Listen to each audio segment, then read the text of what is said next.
l'univers, du monde visible et invisible, a quitté le ciel pour la terre, en prenant la forme d'un serviteur, né d'une vierge femme, conçu par la vertu du Saint-Esprit.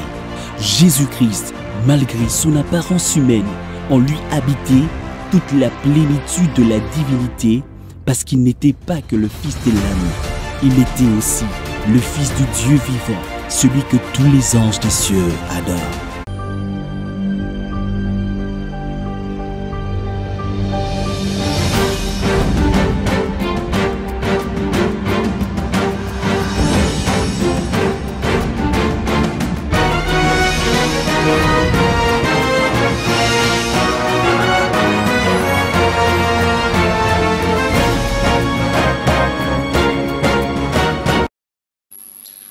Shalom bien-aimés, je vous salue tous dans le nom précieux de notre Seigneur et Sauveur Jésus-Christ. C'est déjà l'heure de votre émission Posons le fondement. Posons le fondement, c'est une émission de maturité, une émission d'enseignement, une émission où des amoureux de la parole, une émission des amoureux de la doctrine de Christ. Moi, c'est le pasteur Cédric Loukoussa. Je suis le pasteur de l'église Temple Chrétien Mont-Carmel. Temple Chrétien Mont-Carmel, nous sommes sur l'avenue Kitega, numéro 110, dans la commune de Kinshasa. Avenue Kitega, numéro 110, dans la commune de Kinshasa. C'est là où nous nous réunissons chaque mercredi et vendredi, de 17h30 à 19h30. Et chaque dimanche, c'est de 8h juste jusqu'à 11h30. Émission Posons le fondement. C'est une émission qui inspire confiance. C'est une émission pour les gens, des fois, qui sont fatigués par rapport à ce qui se prêche sur les chaînes de télévision, par rapport aux choses qui se font dans les églises. Ils trouvent leur compte dans cette émission Posons le fondement. Que le Seigneur vous bénisse. Avant que nous puissions entrer dans notre sujet, comme je vous avais dit la fois passée, nous sommes en train de nous préparer à la sortie officielle de notre premier livre. Sortie officielle de notre premier livre, nous l'avons intitulé « L'esprit de Jézabel dans les églises du temps de la fin ». Et si je parle le même langage avec la technique, on va nous préparer encore la fiche, voilà. On peut encore bien donner la date. Alors, c'est déjà pour ces dimanche, voilà, dimanche 11 décembre. Dimanche 11 décembre, c'est à 16h juste jusqu'à 18h.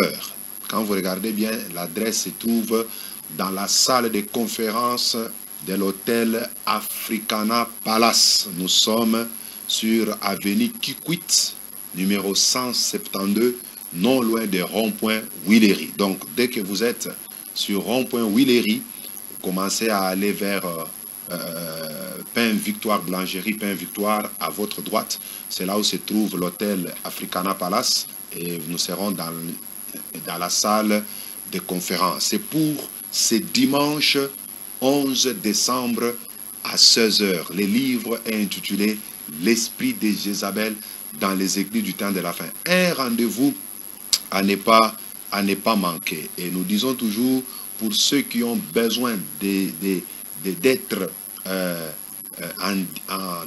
présents dans la salle, il est mieux de nous écrire au numéro que vous voyez sur les bancs de vos écrans, les 085 124 98 08. C'est aussi un numéro WhatsApp. Vous pouvez nous écrire pour réserver votre place dans la salle. Ce livre va beaucoup vous bénir. J'en suis tellement sûr. Nous avons expliqué l'esprit de Jézabel, c'est quoi la femme Jézabel, comment l'esprit de Jézabel est en train d'opérer aujourd'hui dans nos églises et comment vous pouvez discerner les œuvres de Jézabel dans nos milieux.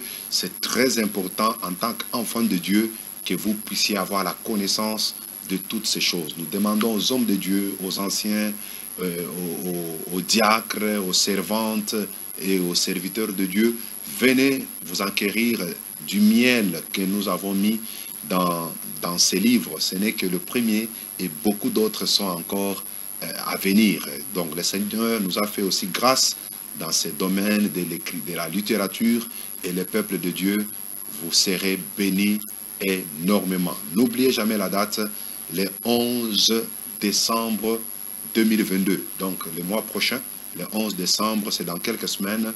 Ne manquez pas ces rendez-vous pour le vernissage de notre livre « L'Esprit de Jézabel dans les églises du temps de la fin ». Que le Seigneur Dieu vous bénisse. Alors, nous continuons avec notre sujet. N'oubliez pas que nous sommes en train de parler des mystères. Les mystères que nous avons tirés en 1 Corinthiens chapitre 4, le premier et le deuxième verset. L'Écriture dit « Ainsi qu'on nous regarde comme des serviteurs de Christ et des dispensateurs des mystères de Dieu. Du reste, ce qu'on demande des dispensateurs, c'est que chacun soit trouvé fidèle. » Gloire à Dieu. Un véritable homme de Dieu, c'est un dispensateur des mystères. C'est pourquoi vous avez vu dans la Bible, il y a plusieurs mystères. Nous avons expliqué qu'un mystère, c'est quelque chose qui est caché. C'est quelque chose qui est tenu secret à tout le monde, mais révélé aux bien-aimés de Dieu. Quand on parle de mystère, nous voyons des choses qui sont inaccessibles à la raison, les choses qui sont incompréhensibles à la raison humaine. Mais quand nous parlons de mystères, ce sont des choses qui étaient gardées secrètes autrefois, c'est-à-dire dans l'Ancien Testament, mais ces choses ont été révélées dans le Nouveau Testament. Et en tant que serviteurs de Dieu, nous sommes les dispensateurs, c'est-à-dire les économes, les administrateurs des mystères. Et quand vous regardez bien, le mot mystère est au pluriel, pour nous dire que dans la Bible, dans la Nouvelle Alliance, il y a plusieurs mystères. Nous avons dit ceci, et j'insiste parce que c'est très important. Tous les mystères de la Bible sont révélés. Il n'y a aucun mystère dans la Bible qui est resté encore caché. Tous les mystères ont été révélés par les saints apôtres et les prophètes. Mais tous les mystères ne sont pas accomplis. Il y a une partie des mystères qui étaient déjà accomplis. D'autres mystères sont en train de s'accomplir. Et d'autres mystères s'accompliront après l'enlèvement de l'Église. C'est vraiment une précision de taille. Et nous avons montré que dans la Bible, il y a plusieurs mystères. Nous avons déjà parlé du mystère de la piété. Deuxièmement, nous avons parlé sur le mystère de l'iniquité. Et nous l'avons fini la fois passée.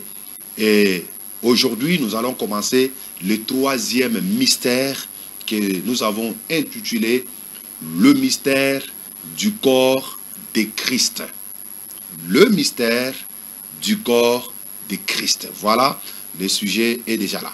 Le mystère du corps de Christ. C'est le troisième mystère que nous allons voir aujourd'hui. Lisons encore Éphésiens chapitre 3, le verset 4 à 6. Et je vais sauter pour lire encore le verset 9. Éphésiens chapitre 3, les versets 4 à 6. En les lisant, non, je commence même par le premier verset, c'est mieux. Éphésiens chapitre 3, le premier verset, jusqu'au sixième verset, puis je vais lire le verset 9. À cause de cela, moi, Paul, le prisonnier de Christ pour vous païens. Quand on parle de païens, ça veut dire les non-juifs. Et si du moins vous avez appris quelle a été la dispensation de la grâce de Dieu qui m'a été donnée pour vous, c'est par révélation que j'ai eu connaissance du mystère sur lequel je viens d'écrire en peu de mots. Il dit, c'est par révélation que j'ai eu connaissance du mystère. Nous avons dit que tu ne peux pas avoir connaissance des mystères si tu n'as pas reçu la révélation de la part du Seigneur. Et l'apôtre Paul le confirme, il dit c'est par révélation qu'il a eu connaissance du mystère sur lequel il venait d'écrire dans peu de mots. Et ces mystères-là, vous allez les voir en Éphésiens chapitre 2, c'est là où il en a expliqué, j'en reviendrai. Verset verset 4, en les lisant, vous pourrez vous représenter l'intelligence que j'ai du mystère de Christ. L'intelligence qu'il avait du mystère de Christ. Il n'a pas été manifesté au Fils des hommes dans les autres générations. Quand il parle des autres générations ici, il fait allusion à la dispensation de l'ancienne alliance. Vous voyez, dans l'ancienne alliance, beaucoup de gens n'avaient pas eu la révélation du mystère de Christ que Paul est en train de nous expliquer ici. Il dit, comme il a été révélé maintenant par l'Esprit aux saints apôtres et prophètes de Christ. Écoutez maintenant, qu'est-ce que c'est ce mystère? Il dit, ce mystère, c'est que les païens sont co-héritiers, forment un même corps et participent à la même promesse en Jésus-Christ par l'évangile. Je répète le verset 6. Ce mystère, c'est que le païen sont co-héritiers, forment un même corps et participent à la même promesse en Jésus-Christ par l'évangile. Verset 9. Des maîtres, je commence par 8. À moi, qui suis le moindre de tous les saints, cette grâce a été accordée d'annoncer aux païens les richesses incompréhensibles de Christ. Dans les mystères, il y a des richesses incompréhensibles de Christ. Et de mettre en lumière quelle est la dispensation du mystère caché de tout temps en Dieu qui a créé toutes choses. Le mystère caché de tout temps en Dieu qui a créé toutes choses. Que le Seigneur vous bénisse. Nous parlons sur le mystère du corps de Christ. En d'autres termes, on peut parler même du mystère de l'Église. Vous voyez, le mystère de l'Église. Donc, l'Église était un mystère caché. Vous voyez, vous allez remarquer par exemple en Genèse chapitre 2, lorsque Dieu a créé Adam, Ève était cachée en Adam. Il a fallu maintenant que Adam puisse dormir, qu'il tombe dans un profond sommeil, et que Dieu vienne enlever une de ses côtes pour former Ève, sa femme. Vous voyez? Donc avant que Adam ne dorme, Ève était cachée en Adam. Ève était un mystère caché en Adam. Mais c'est quand Adam dorme que Ève a été maintenant tirée d'Adam et Ève est devenue visible. Alléluia. C'est la même chose aussi. Selon 1 Corinthiens chapitre 15, l'apôtre Paul appelle Jésus-Christ comme étant le second Adam. Jésus, il est le dernier Adam. Comme Jésus est le dernier Adam, il devait aussi avoir une épouse. Et l'épouse de Jésus, c'est ce qu'on appelle l'Église. Et pour que l'Église soit manifeste, il a fallu que Adam puisse dormir. Le sommeil d'Adam peut être comparé à la mort de Christ. Le sommeil d'Adam peut être comparé à la mort de Christ. Lorsque Jésus est mort à la croix de Golgotha, c'est ce qui a donné maintenant naissance à l'Église. C'est pourquoi vous allez voir à la croix, un soldat est venu avec une lance et a introduit dans les côtes de Jésus. L'eau et le sang a coulé.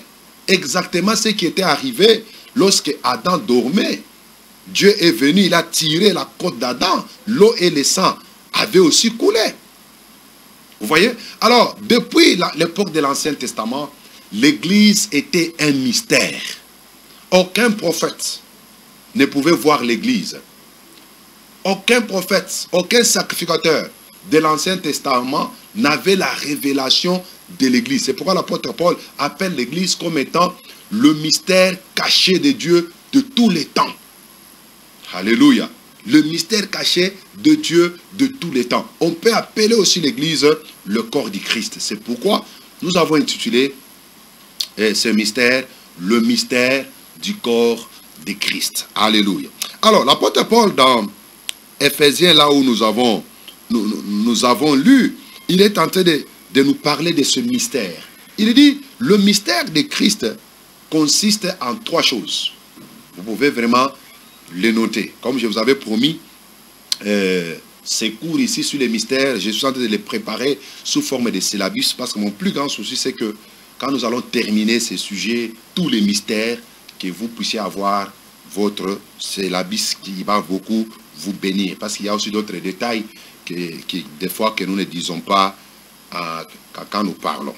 Allez, le mystère de Christ consiste en 3 choses. Premièrement, ce mystère consiste à ce que le païen, quand on dit les païens, ça veut dire les non-juifs.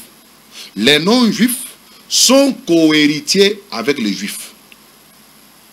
Le mystère de Christ ou le mystère du corps de Christ consiste à ce que, premièrement, les païens, c'est-à-dire les non-juifs, sont cohéritiers avec les juifs. Deuxièmement, ce mystère consiste à ce que le païen forme un même corps avec les juifs. Il forme un même corps avec les juifs. Troisièmement, ce mystère consiste à ce que le païen participe à la même promesse avec les juifs. Ça, je n'ai fait que répéter l'écriture. L'écriture dit quoi? Ce mystère, c'est que les païens sont cohéritiers, forment un même corps et participent à la même promesse en Jésus-Christ par l'évangile. Très clair. C'est ça le mystère du corps de Christ. C'est ça le mystère de l'Église. C'est ça le mystère de Christ. Ce que le non-juif et les juifs sont tous cohéritiers. Ils héritent la même chose. Deuxièmement, ce mystère fait de sorte à ce que dans l'Église, nous trouvons les juifs et les non-juifs qui ont tous cru en Jésus-Christ. Ils font partie d'un nouvel homme plutôt, qu'on appelle Église. Alléluia. Et les juifs et les païens, tous participent à la même promesse. Ce que Dieu avait promis aux juifs, les non-juifs ont aussi le droit d'y participer. Ça, c'est ce qu'on appelle le mystère du corps de Christ. Cela n'a pas été connu dans l'Ancien Testament. Beaucoup de prophètes ne voyaient pas cela. C'est ce que nous allons vraiment développer aujourd'hui. Alors, Dieu certes avait promis en Genèse chapitre 12, le verset 3. Quand vous lisez Genèse 12, verset 3, nous pouvons d'ailleurs le lire. Genèse chapitre 12, le verset 3. Dieu dit à Abraham, « Je bénirai ceux qui te béniront, et je maudirai ceux qui te maudiront, et toutes les familles de la terre seront bénies en toi. » Dieu dit qu'à partir d'Abraham, toutes les familles de la terre seront bénies. Alors, Dieu avait promis en Genèse 12, 2, 12, 3, l'universalité de la bénédiction au travers d'Abraham. Donc, toutes les nations, toutes les familles de la terre devraient être bénies au travers d'Abraham. Mais il a fallu attendre que Paul puisse rédiger Galates chapitre 3, le verset 28. En Galates chapitre 3, verset 28, l'apôtre Paul dit, il n'y a plus ni juif, ni grec, c'est-à-dire les païens, il n'y a plus ni esclave, ni libre, il n'y a plus ni homme, ni femme, car tous vous êtes un en Jésus-Christ.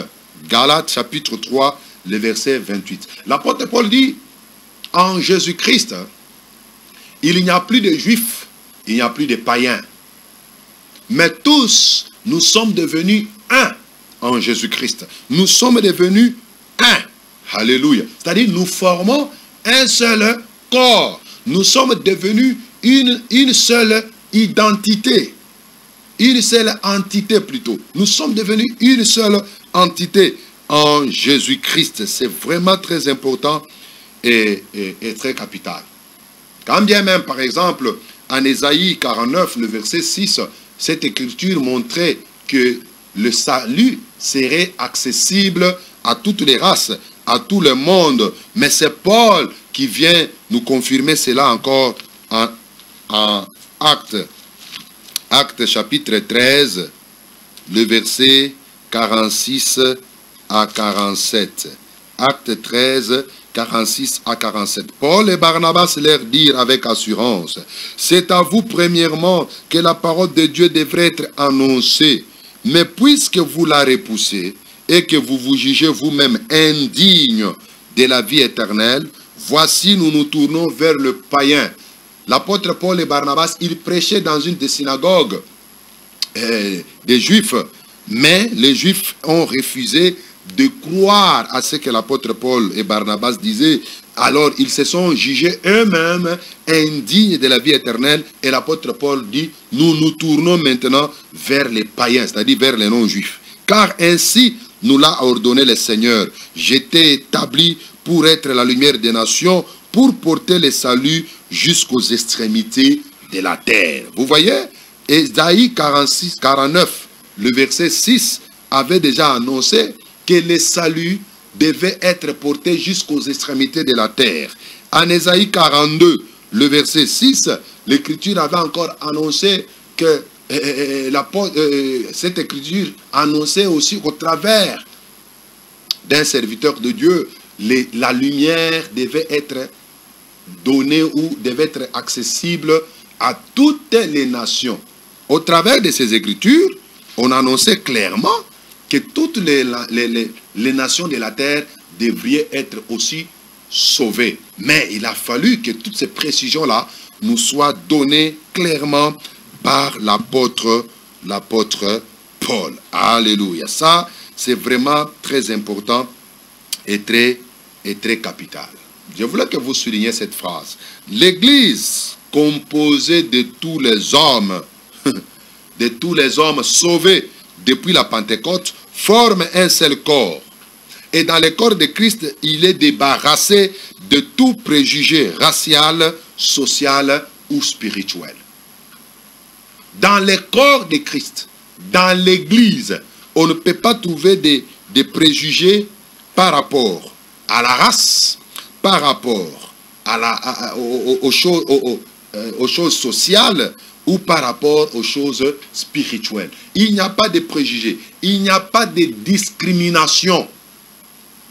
Dans l'Église, il y a toutes les tribus. Alléluia.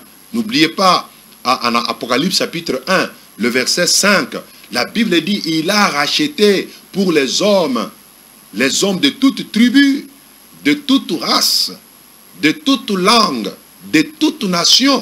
Vous voyez un peu cela? Dans l'Église, toutes les nations se retrouvent. Dans l'Église, il y a les Juifs. Dans l'Église, il y a les Grecs. Dans l'Église, il y a les Américains. Dans l'Église, il y a des Congolais. Dans l'Église, il y a des Baluba. Il y a des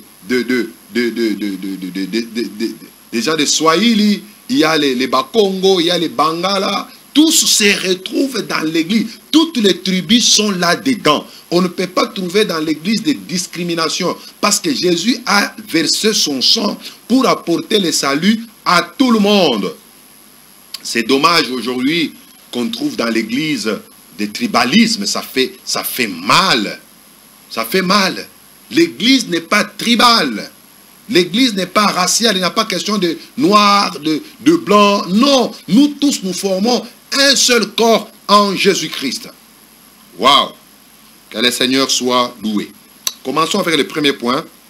Les païens sont cohéritiers avec les Juifs. Les non-Juifs sont cohéritiers avec les Juifs. Je vous prie de lire Éphésiens chapitre 2, le verset 11 à 12. Lisons cette merveilleuse écriture. C'est pourquoi vous autrefois, païens dans la chair, quand on écrit païens, ne comprenez pas comme les Congolais, mais comprenez plutôt comme des Juifs, c'est-à-dire les non-Juifs. Quand pas des païens, ça veut dire les non-Juifs. Je répète, c'est pourquoi vous autrefois, païens dans la chair, appelés incirconcis par ceux qu'on appelle circoncis. Les incirconcis étaient les non-juifs et les circoncis étaient des juifs. et qui les sont en la chair par la main de l'homme.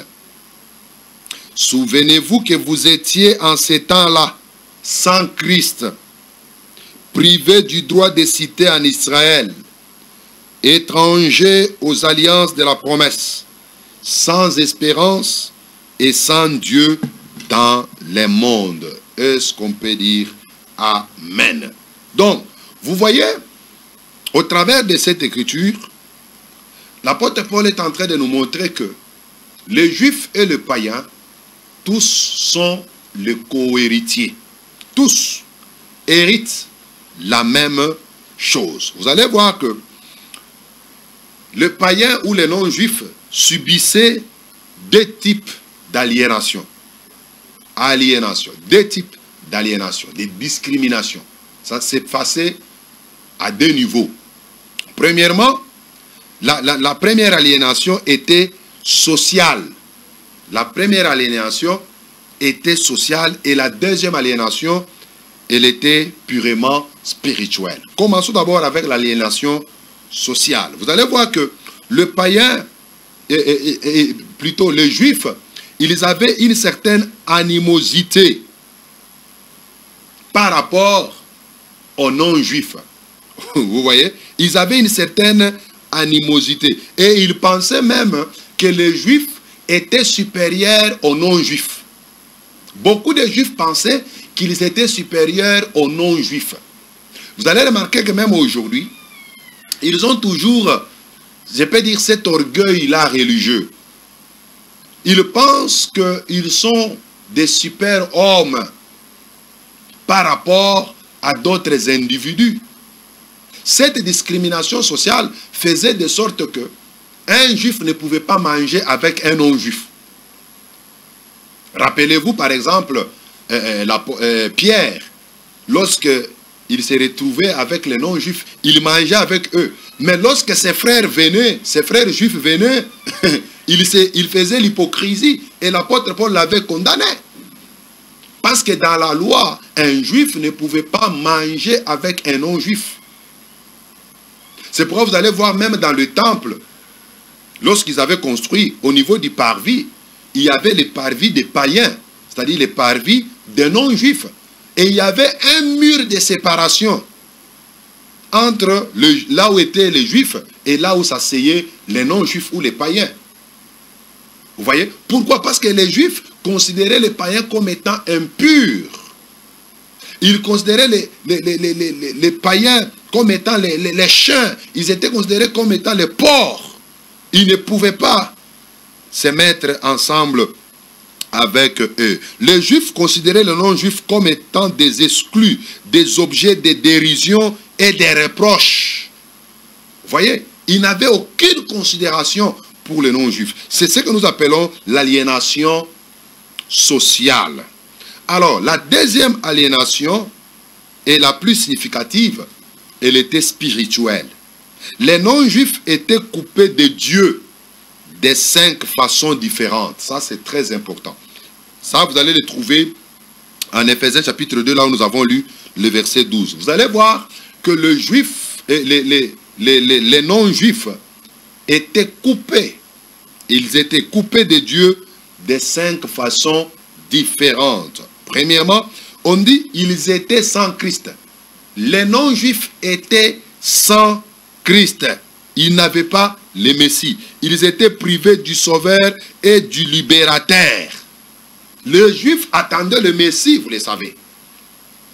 Mais les non-Juifs, ils étaient sans Christ. Ils n'avaient pas le Messie. Ils n'avaient pas de Libérateur. Ils n'avaient pas de Sauveur. Ils étaient sans destinée ni objectif divin. Les non-Juifs, les païens, n'ont pas de destinée. Ils n'ont pas d'objectif divin. C'est pourquoi l'apôtre Paul dit, autrefois, nous étions sans Christ. Les non-juifs étaient sans Christ. On n'avait pas le Messie. On n'avait pas de libérateur. On n'avait pas de sauveur. Oh, quel malheur d'être païen. Deuxièmement, ils étaient coupés de Dieu dans le sens qu'ils étaient privés du droit de cité en Israël. On nous dit, nous étions sans Christ, sans droit de cité en Israël. Le peuple élu de Dieu, les Juifs, formaient une nation dont le roi et le Seigneur suprême était Dieu lui-même. Dieu, il était le roi de la nation d'Israël. Mais les païens, les non-juifs, ils n'avaient pas de droit de cité en Israël. Vous voyez un peu cela? Ils n'avaient pas droit à la sécurité, ils n'avaient pas droit à la bénédiction, ils n'avaient pas droit à la protection. C'est ce que signifie. Nous étions sans droit, nous étions privés du droit de cité en Israël. Parce que Dieu, il devait veiller sur sa cité. Dieu devait veiller sur son peuple. Il devait le protéger. Dieu, il devait les bénir. Mais les païens n'avaient pas droit à la bénédiction, n'avaient pas droit à la protection de Dieu. C'est ce que nous étions autrefois. Troisièmement, les païens, ils étaient étrangers aux alliances de la promesse. Nous étions étrangers aux alliances de la promesse. Nous étions incapables de participer aux alliances divines. Or, Dieu promettait à son peuple de bonnes choses au travers des alliances. Et au travers des alliances que Dieu avait traitées avec Abraham, avec Isaac, avec Jacob et les autres, Dieu les avait promis premièrement la terre, deuxièmement un sacerdoce, troisièmement une nation, quatrièmement un royaume et cinquièmement un roi. Vous voyez? Et au-dessus de tout, Dieu avait promis à son peuple la vie éternelle pour celui qui croirait. Nous étions étrangers aux alliances de la promesse. Dans les alliances de la promesse, Dieu, j'ai dit, Dieu avait promis 5 choses à son peuple, ou 6. Première chose, Dieu avait promis à son peuple la terre. Dans l'alliance de Dieu avec Abraham, Isaac et Jacob, Dieu les avait promis la terre. Ils devaient hériter la terre. Waouh! Ils devaient hériter la terre. Deuxièmement, ils devaient hériter les sacerdoces. C'est pourquoi en Exode 19, le verset 5, Dieu dit aux enfants d'Israël, si vous observez mes commandements et si vous les mettez, vous obéissez à mes commandements, je ferai de vous un royaume de sacrificateurs.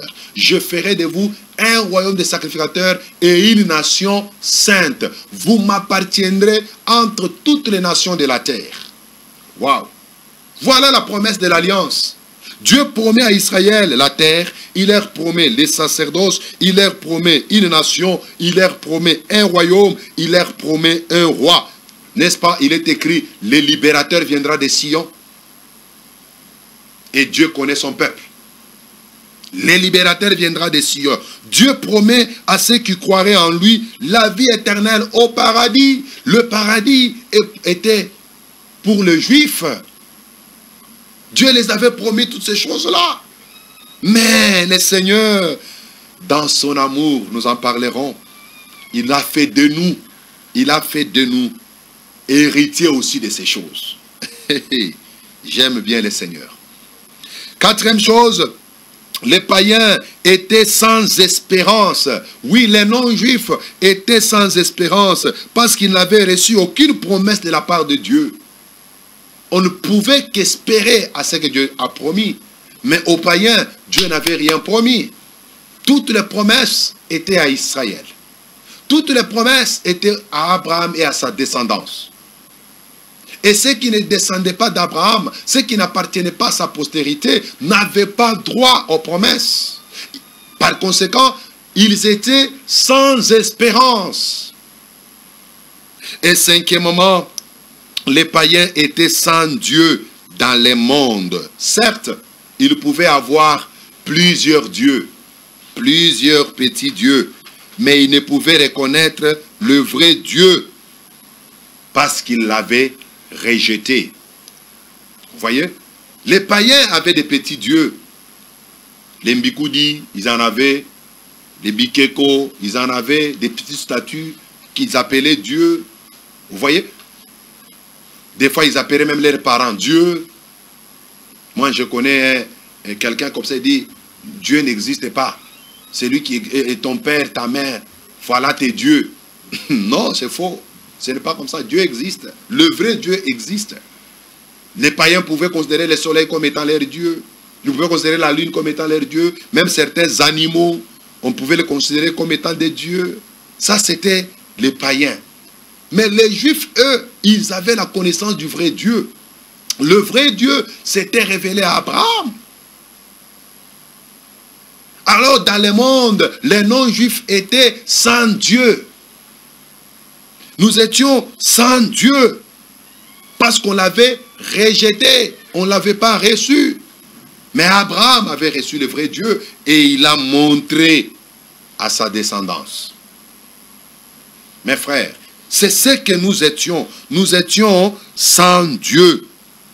Mais j'aime le Seigneur parce qu'il dit, maintenant, il nous a rapprochés. Alléluia.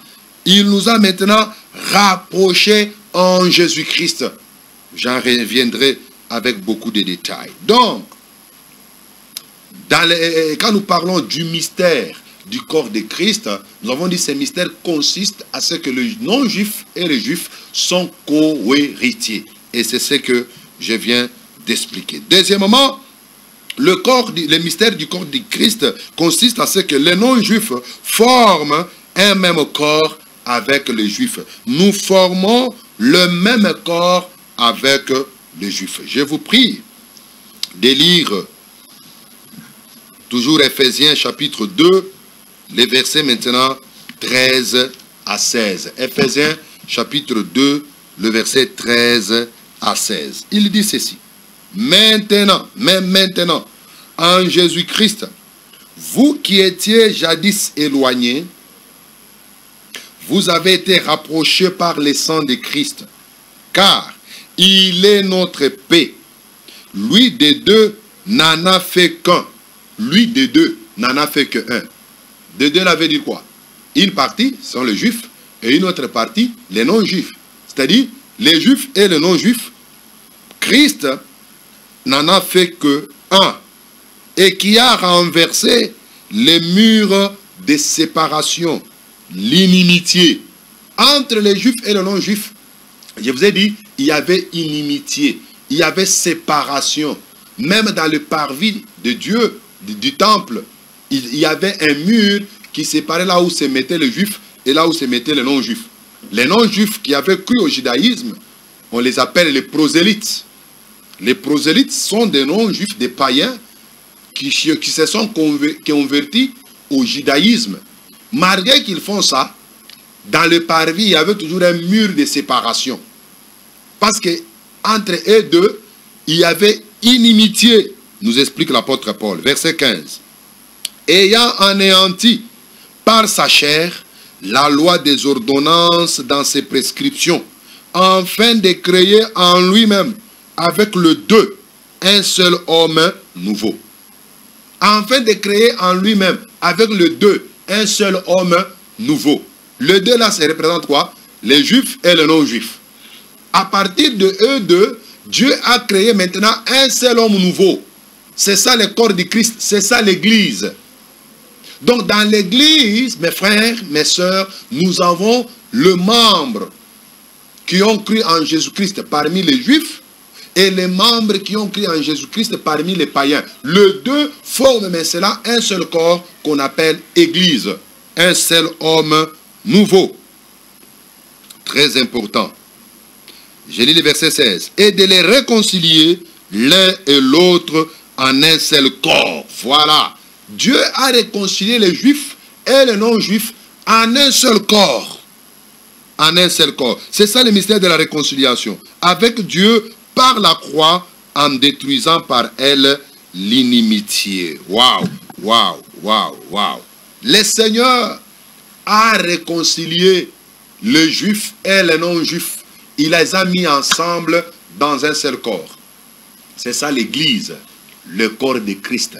Et nous appelons ça le mystère de Christ. C'est très important et c'est très c'est très capital. Nous ne sommes plus loin de Dieu, mais le Seigneur nous a rapprochés. Il nous a mis ensemble. Les païens et les juifs ont aussi été rapprochés les uns les autres. Nous sommes devenus un seul homme nouveau en Christ. Le mur de séparation, l'inimitié a été renversé. C'est-à-dire, les païens, les non-juifs ne peuvent plus considérer les juifs comme étant supérieurs à eux. En matière de salut, les juifs ne sont pas supérieurs aux non-juifs. Nous tous, nous sommes un en Jésus-Christ. Nous sommes égaux. C'est pourquoi les non-juifs, nous ne pouvons pas aller à Jérusalem là-bas pensant que c'est une expérience trop spirituelle. Non, c'est du tourisme. Vous voyez un peu cela? Les eaux du Jourdain ne sont pas meilleures que les eaux de Lukelenge ou que les eaux d'Njili ou les eaux du fleuve. C'est la même eau. Mais nous voyons aujourd'hui, les gens, même des pasteurs qui sont complexés, on les a baptisés aux eaux d'Njili. Mais quand ils partent à Jérusalem, ils partent encore se fait baptiser pour la deuxième fois dans les eaux du Jourdain. Complexés. Entre nous et les Juifs, il n'y a plus encore de question de supériorité. Nous tous, nous sommes égaux en Jésus-Christ. Nous formons tous un seul corps. Nous appartenons tous à un même corps, le corps de Jésus-Christ. Alléluia. C'est vraiment très important et très capital. Et maintenant là, si quelqu'un est né de nouveau en Christ, il n'est plus juif, il n'est plus non ou païen, mais il est simplement chrétien.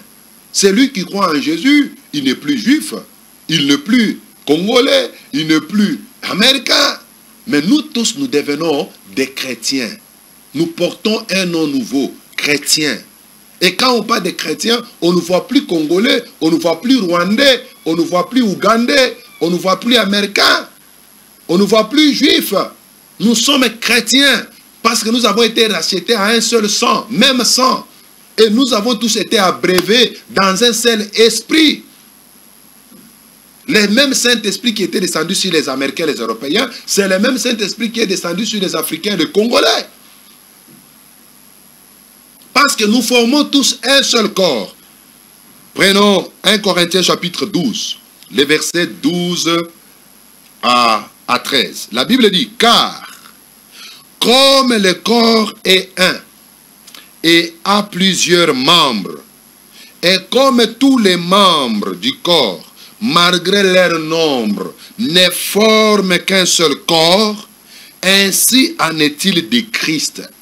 Nous avons tous, en effet, été baptisés dans un seul esprit pour former un seul corps, soit juif, soit grec, soit esclave, soit libre, et nous avons tous été abreuvés d'un seul esprit. Nous avons été tous abreuvés dans un seul esprit pour former un seul corps. Soit juif, soit grec, c'est-à-dire païen, soit libre, soit esclave, soit homme, soit femme. Nous tous, nous avons été abreuvés dans un seul esprit. Il n'y a plus de discrimination. Que nous sommes les juifs. Nous sommes les ceci. Vous trouvez dans l'église, nous sommes les Balouba, nous sommes les Bangala. Ça n'existe pas. Dans l'église, il n'y a pas de discrimination raciale, ni de discrimination sociale. Dans l'église, il n'y a pas de riches, il n'y a pas de pauvres. Nous tous, nous formons un seul corps. C'est pourquoi, mes frères, nous devons comprendre que nous formons tous un seul corps. Parce que nous sommes un seul peuple en Jésus-Christ. Et troisièmement, on nous dit, les non-juifs participent à la même promesse avec les juifs. Nous avons tous la même promesse, mes frères. Il n'y a plus la promesse dans l'église. Il n'y a plus de promesse pour les juifs, pour les païens. Non, non, dans l'église, juifs, païens, nous avons tous, nous participons tous à la même promesse. Galates chapitre 3, le verset 29. La Bible dit quoi? Si vous êtes à Christ, vous êtes donc la descendance d'Abraham, héritier selon la promesse. Nous sommes tous héritiers selon la promesse. Tous les croyants héritent de la bénédiction spirituelle qui accompagnait l'alliance abrahamique. Nous tous, nous participons à la même promesse. Et la promesse dit quoi? Genèse chapitre 15, le verset 6. Quelle est la promesse que Dieu avait donnée à Abraham? Genèse 15, le verset 6. La Bible dit, Abraham eut confiance à l'Éternel, qu'il lui imputa à justice. Vous comprenez? C'est ça. La justification par les moyens de la foi. C'est ça. La promesse que Dieu avait donnée à Abraham. Lisons encore Galates chapitre 3, le verset 16. La Bible dit, or, les promesses ont été faites à Abraham et à sa descendance. Il n'est pas dit aux descendances, comme s'il s'agissait de plusieurs, mais comme il s'agit d'une seule, et à ta descendance, c'est-à-dire à Christ. Les promesses de Dieu s'accomplissent en Jésus-Christ. Vous voyez un peu cela? Dieu a fait beaucoup de promesses à Abraham. Genèse 3, le verset, et Genèse 12, le verset 3, nous l'avons lu. La Bible dit, je bénirai ceux qui te béniront, et je maudirai ceux qui te maudiront, et toutes les familles de la terre seront bénies en toi. Alléluia. Verset 7. L'Éternel a parlé à Abraham et dit, je te donnerai ces pays à ta postérité. Et Abraham bâtit là un autel, et à l'Éternel qui lui était apparu. Dieu promet à Abraham la terre. Vous comprenez un peu cela? Lisons encore Genèse 13, le verset 15. La Bible dit, car tous les pays que tu vois, je te les donnerai à toi et à ta postérité pour toujours. Dieu promet à Abraham les pays. Genèse 15, le verset 5. Il dit, et après l'avoir conduit dehors, il dit, regarde vers le ciel et compte les étoiles, si tu peux les compter. Il lui dit, telle est ta postérité. Dieu promet à Abraham quoi? En dehors du pays, il lui promet aussi la postérité. Très important, mes frères. Vous pouvez ajouter Genèse 17, le verset 8. Je te donnerai et à tes descendants après toi les pays que tu habites comme étranger, tous les pays de Canaan en possession perpétuelle, je serai leur Dieu. Donc Dieu promet la postérité, Dieu promet quoi? Les pays. Vous pouvez le vérifier encore en Genèse 22, les versets 16 à 18. Genèse 26, versets 3 à 4. Et Genèse 28, les versets 13 à 14. Dieu promet le pays, il promet la postérité à Abraham. Mais la Bible dit, lorsque nous croyons en Jésus-Christ, nous devenons aussi descendants d'Abraham. Alléluia. Nous devenons aussi postérité d'Abraham. Et nous avons droit à la promesse du pays. Mais attention, c'est quel pays maintenant? Alléluia. C'est quel pays maintenant? Hébreux chapitre 11, pour terminer.